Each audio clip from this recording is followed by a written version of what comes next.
Tamil typing கத்துக்கிட்டீங்க இல்லையா? முரசு அஞ்சல், தமிழ் 99 கீபோர்ட்ல அது எதுக்காக கத்துக்கிட்டீங்க? எவ்வளவு உதவியா இருந்ததுன்னு சொல்லுங்க. வணக்கம்.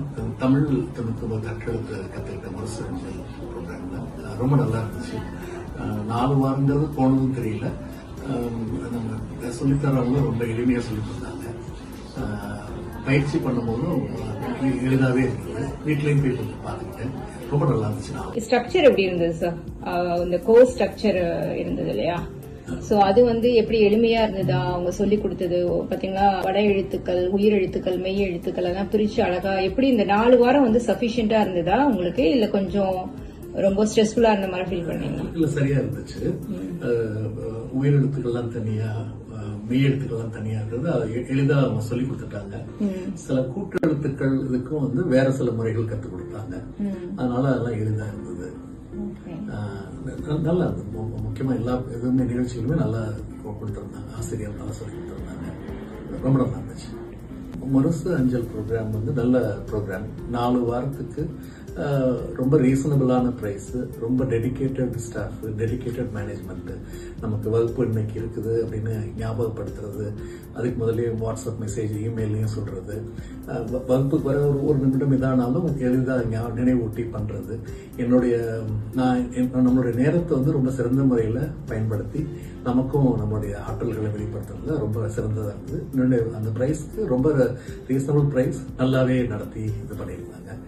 ரொம்ப சந்தோஷமா இருக்குது. வகுப்புகளும் ரொம்ப எளிதா தான் போச்சு. ஆரம்பத்தில் வரும்போது எனக்கு பெருசா ஐடியா இல்லை. ஆனா வர்றப்ப ரொம்ப எளிதா ஆசிரியர்கள் சொல்லி கொடுத்திருந்தாங்க. இந்த நிகழ்ச்சிகள் எல்லாமே 4 வாரமே ரொம்ப நல்லா இருந்தது. நம்ம டைப் ரைட்டிங் ரொம்ப எளிதா, இப்ப நானே அந்த 20 நிமிடங்கள் பரீட்சையில கிட்டத்தட்ட எல்லாமே முடிச்சுட்டேன். ரொம்ப நல்லா இருந்துச்சு. இந்த 4 வாரம் 3வது வாரமே மார்க் எக்ஸாம் பண்ணாங்க. ஆனா முதல் 2 வாரத்திலேயும் கூட ஒரு சின்ன போட்டி மாதிரி கடைசி 10 நிமிஷம் 15 நிமிஷம் அவங்க டைப் பண்ண சொல்லி பார்த்துட்டாங்க. 3வது வாரமும் அந்த டைம் சொல்லி அதை செஞ்சதுனால எங்களுக்கு கிட்டத்தட்ட எப்படி இருக்கும் இறுதி பரீட்சைங்கிறது ஒரு இதாக இருந்தது. கடைசி பரீட்சைக்கும் ரொம்ப நாங்க ஒரு இதோட தைரியத்தோட செய்ய முடிச்சது. நல்லா இருந்துச்சு. ஆசிரியரோட வழிகாட்டுதல் ரொம்ப நல்லா இருந்தது. கத்துக்கிட்டீங்க. அப்ப அடுத்த லெவல் என்ன உங்களுக்கு? நீங்க ஏற்கனவே ஒர்க் பண்ணிட்டு இருக்கீங்க இல்லையா?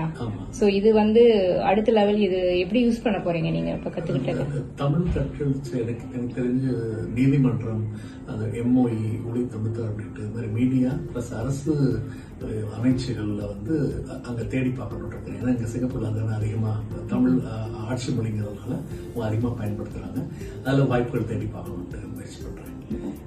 சோ இது என்ன ஒரு ஏர்னிங்ஸ்க்காக அடுத்த லெவலுக்கு உங்களுக்கு ஒரு இதுவா இருக்கும்? பார்ட் டைம் வேலை செஞ்சு நம்மளோட வருமானத்தை பெற்றிக்க நல்ல முயற்சியா இருக்கும். சோ ஓய்வு நேரத்துல நீங்க பண்ணலாம்னு இருக்கீங்க?